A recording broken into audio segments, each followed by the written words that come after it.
Buenas noches, profesor. El día de hoy nos encontramos reunidos en la universidad para poder resolver el trabajo de campo número 4. Estamos nuestros compañeros y yo, Tito Machado, Rosa Bravo, Ronald Bellodas, Franklin Palacio, José Luis Quispe y Giancarlo Tazaico. A continuación vamos a pasar a resolver el cuestionario. Buenas noches, profesor. Mi nombre es Franklin Palacios. Vamos a hablar sobre nuestra lectura que hemos hecho en clase. No soy tu cholo. La pregunta 1 nos dice los datos relevantes del autor, editorial, año en que se lanzó, organización del texto. Bueno, el libro, No soy tu cholo, es del autor Marco Tavilés. Fue publicado en agosto del año 2017 con la editorial Penguin Random House. Marco nació en Abancay, que está en el departamento de Apurímac, en el año 1978. Vino a Lima a vivir con su padre y radicó en el populoso distrito de San Juan de Lurigancho, ¿no? Posterior, en su juventud, estudió periodismo en la Universidad de San Marcos. Tiene como libros, parte de No soy tu cholo, de dónde venimos los cholos. Trabajó como reportero en el diario El Comercio, en la revista Caretas, fue director también de la revista internacional de Etiqueta Negra. Pausa. ¿Qué tal? Buenas noches. Al resolver la pregunta número 2 del cuestionario del trabajo de campo número 4, dice, ¿de qué trata el texto en primera instancia? ¿Qué ideas plantea? ¿Y qué propone el autor? ¿De qué trata el texto? Bueno, en realidad trata de narraciones sobre la discriminación, ya sea por racismo o por clases sociales. Asimismo, nos invita también a la reflexión de cómo estos antivalores afectan a la sociedad peruana hoy en la actualidad. ¿Qué plantea el autor? El autor plantea, mediante crónicas de la vida cotidiana, dar a conocer la discriminación que existe lamentablemente entre peruanos. Y por último, ¿qué propone el autor en esta oportunidad mediante el libro?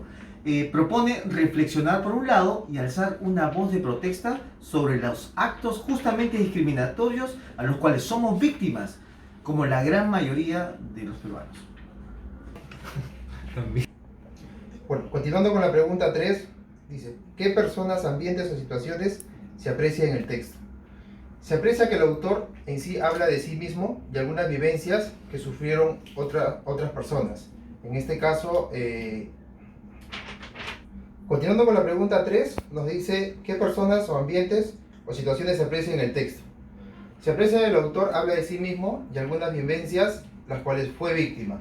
Padecimientos también como de otras personas que también fueron víctimas del racismo. Dentro de estas situaciones hay distintos o diversos eventos en la capital, como también en la ciudad de Lima. Buenas noches, continuando con la siguiente pregunta, de la 4, ¿cuál es el registro lingüístico de redacción que presenta el texto? El texto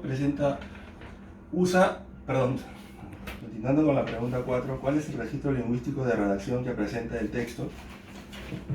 El texto usa el lenguaje formal por signos gramaticales, ortográficos y signos de puntuación. También hace uso del lenguaje coloquial, lo cual se caracteriza por hacer uso de exclamaciones, diminutivos y comparaciones. En la pregunta 5 nos dice, ¿qué temas, enseñanzas, mensajes o motivos de reflexión propone el contenido?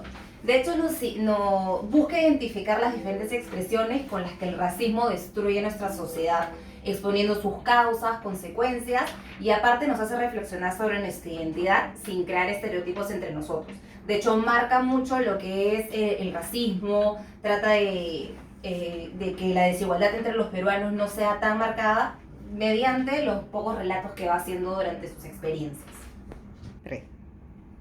A la respuesta a la pregunta número 6, ¿cómo valoras el texto que leíste? La forma de redacción, estrategias del autor, formas para mantener la atención del lector, etc. Podríamos decir lo siguiente. La redacción se puede decir que tiene dos partes, ¿no? Una es en forma coloquial y también gran parte en forma formal. Usa como estrategias crónicas cortas sobre vivencias cotidianas, que son parte de experiencias y sucesos observados en la sociedad de hoy. ¿Cómo este autor mantiene o provoca nuestra atención durante todo el libro.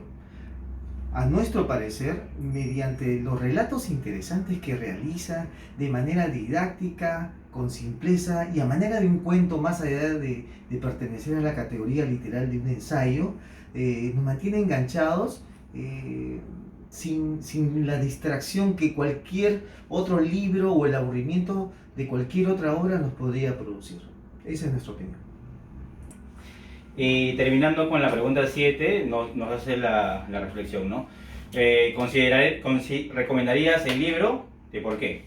Bueno, personalmente sí lo recomendaría, aunque nuestra compañera Rosa no estaba muy de acuerdo, porque nos llama a la reflexión sobre la discriminación que existe en la actualidad en toda su expresión, no solo por nuestro color de piel, ¿no? Más aún considerando en los tiempos que vivimos en la actualidad, donde ya estamos en un mundo globalizado, ¿no? Bueno, eso es todo. Espero que le haya agradado, profesor. Gracias.